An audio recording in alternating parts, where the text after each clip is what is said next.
先头起先来关心到今年第21号风台空瑞伫咧今仔早起形成，预估未来会进入到琉球海域。虽然目前看起来是较未直接去影响到台湾，专家嘛有指出，这空瑞甲潭美风台因为离真远，是无啥有可能会互相影响到。不过，即马潭美风台已经去到南海，伫咧台湾周边的水汽有关是真高。今仔日是北部、东部地区有关会落大雨。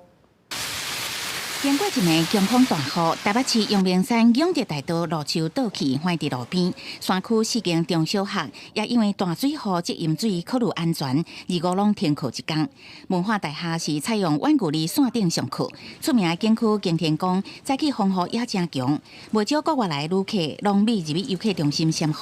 确实，这个风挺大的，风挺大的，雨都是平的。Very nice, beautiful。因为潭美外围环流甲东北季风强伴影响，气象署持续发布大水雨特报，提醒家人北海岸也有宜兰县爱严防大水雨。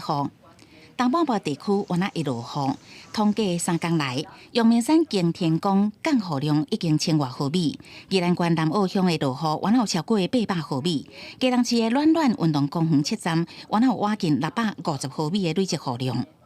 气象署提醒，因为潭美风台已经渐渐进入南海，外围环流的影响会渐渐降低。不过台湾附近水汽也真多，尤其是东半部落雨的所在，甚至比前一天更加扩大。在东半部这边的话，其实还是容易有局部性的大雨或是豪雨出现。宜兰这边降雨还是比较明显，不过在花莲、台东、恒春半岛，尤其这些地方，可能降雨呢也会变得比较明显，甚至会比昨天还比较大的区域哦。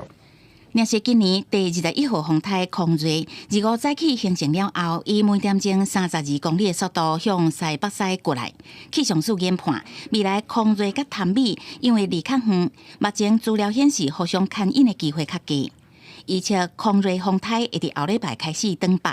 也无排除东北了后，离台湾会较近，到时阵东北季风会搁增强，搁带来大雨。它的外围环流也是东北风，所以说有可能让那个北部啊、东北部、东部这边的降雨的状况会持续，而且会持续比较长的这个时间，雨量可能也会稍微大一点点。天气分析师提醒，拜六甲礼拜是午后雷阵雨的天气形态，各地高温有机会登来到30度以上。后礼拜新一波东北季风落南，正方面会转落雨，温度会落6、7度左右。到时阵嘛是爱持续观察空瑞风台离咱台湾有偌远，以及甲东北季风交叉作用所带来影响。